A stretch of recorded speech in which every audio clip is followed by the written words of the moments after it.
Hey guys, Prowl1701 here, and today I am doing a Patreon request. One of my patrons who have been with me for a while, Unknown289, wanted me to do a review of the Matrix edition of The Deadly Assassin from the legendary Season 14.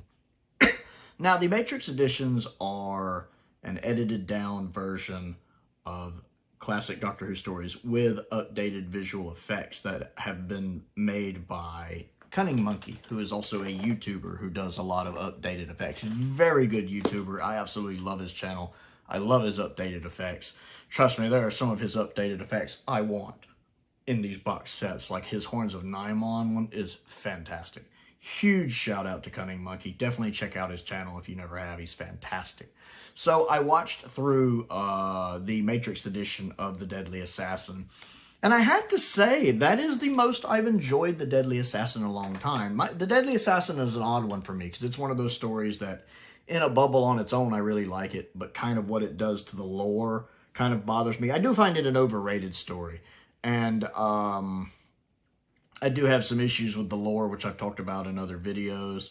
This, of course, is the story that introduced the limit to Time Lord regenerations. The story really is kind of a retcon in a way, if you think about it. We don't really think about it, because it's been part of the lore for so long now that the Time Lords only have 12 regenerations, they have 13 lives, but this is the story that introduced that. I really enjoyed this one, though, I guess because I wasn't focusing on just the lore and what it all does to the show. I was just focusing on enjoying the story. First off, I like the updated effects. There's a lot of outside shots of the city and of the dome like we see in Modern Who there, and the CGI blends with the footage fairly well. It looks really good, especially when you're considering it's a fan-made project. It looks pretty good.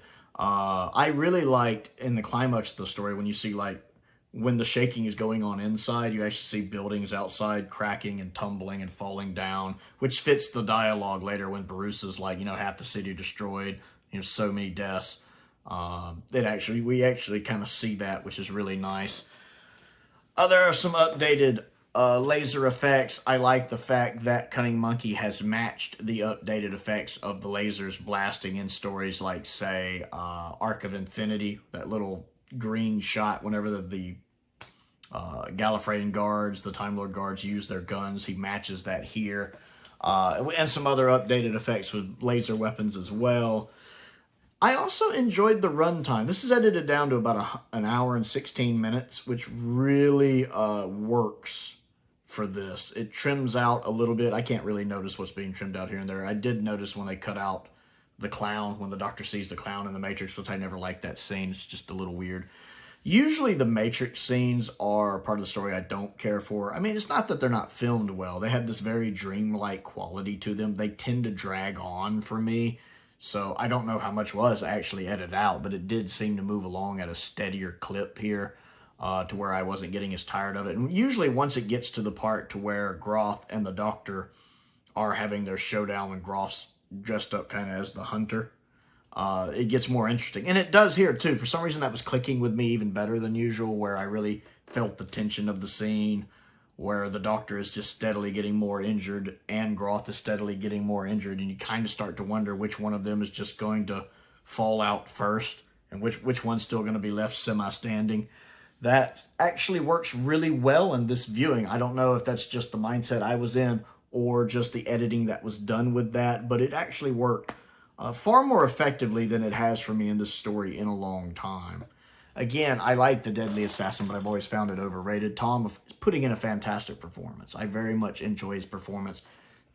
He always feels in command of the situation. Like, I never feel like he's panicking. It's like his mind is always working. How do I solve the problem? How do I solve the problem? Like he's doing 37 different ways to solve the problem at once.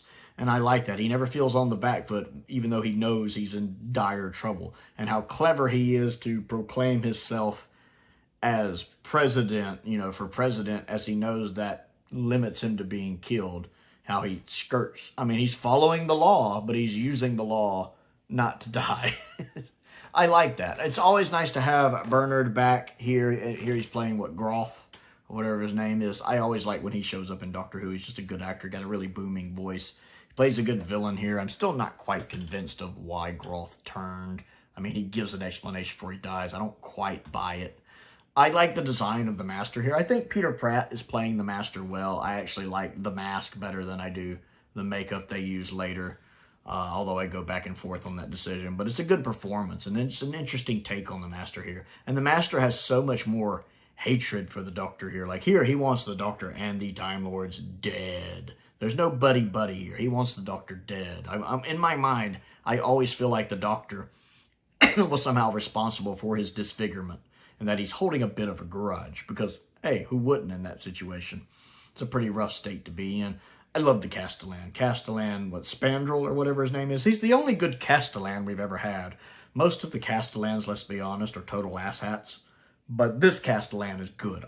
The actor playing him is good, and then the character is good. I just really like him. And I love how annoyed he gets with that one Gallifreyan guard when he's like, yes, you've let him escape and trapped him in a building with only 53 stories. Good job. You're trying to confuse him, I think. Or you're trying to confuse him, it seems. I love the sass. I just love the sass. And then how when he gives the guy the duty later, because when they think the Master's dead, to like restructure the Master, whatever that is, he's like, I'm sure even you can manage it considering he can't even move. Which turns out the guy can't. Even though the guy has the gun drawn on the Master still manages to kill him. I love the Castellan in this. I like the other guy, too. The kind of guy who runs the Matrix. I like him a lot, too. Now, granted, like I said, I still have issues with this one, as it's the one that kind of made the Time Lords feel more like humans. More like politician humans. You know, grumbling about their hip. Although they did, I think, cut that part out. And then having Runcible just as the squeamish little, not squeamish, but little, I don't really know how to describe him. Weasley? I don't know if that's the right word either. But just that kind of reporter that you're just like, this guy. I don't know. And plus, this is the story that introduced those Time Lord outfits that I'm just sick of. You know, the ones that in the story they claim are the seldom worn outfits, which means you'll see them every single time in every Doctor Who story forever. And I hate those outfits at this point. They just look gaudy and ridiculous.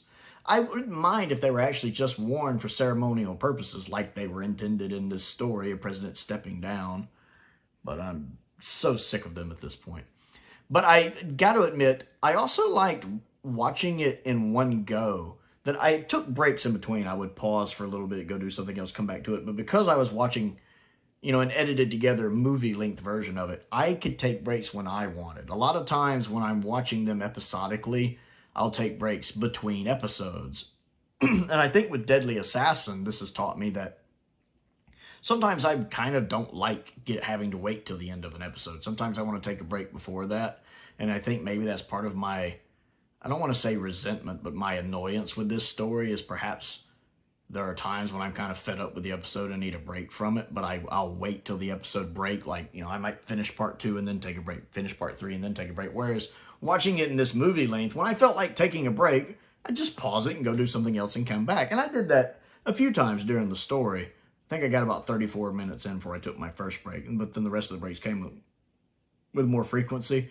But I kind of like the fact that it's the movie length. I don't feel obligated to finish an episode. I can just take my break whenever I want. And I really think that helped me enjoy this story more. And again, the fact it was a little trimmed down with some of the silliness. Like, I don't think I had to listen to the guys complaining about their hip. And the part with the silly clown being cut out. That's just weird. So this is definitely the best viewing I've had of The Deadly Assassin in a long time. I won't say it's my favorite ever, because I did used to really like this story the first couple times I watched it. But it's definitely up there as one of my favorite viewings of The Deadly Assassin, to the point where I can say I really enjoyed this rewatch of the story and had a good time with it. So I got to give a shout out to Unknown289 for requesting that, because it's definitely the best viewing of The Deadly Assassin I've had in a long time. And I have to give a shout out to Cunning Monkey for making this Matrix edition, because I did enjoy the updated effects and I did enjoy that edit of it as well. So the Matrix edition of The Deadly Assassin, have you seen it? What do you think of it? How does it compare to the original to you? How do you enjoy the updated effects? Comment down below and let's talk about it. Don't forget to click the like button and the subscribe button. I also have a Patreon if you would like to support me on that. That definitely helps out. I also want to give a shout out to a couple of my top tier patrons, Colin Coney and Sam Venning. I appreciate their support, as I do the support of all of my patrons and my YouTube members. It's very much appreciated. I also have a P.O. box down in the description if there's anything you'd like to send me to look at and review. A link to my Amazon wishlist is down there. A link to my Amazon UK wishlist is also down there. Several different fun things on that. Most importantly, thank you for watching.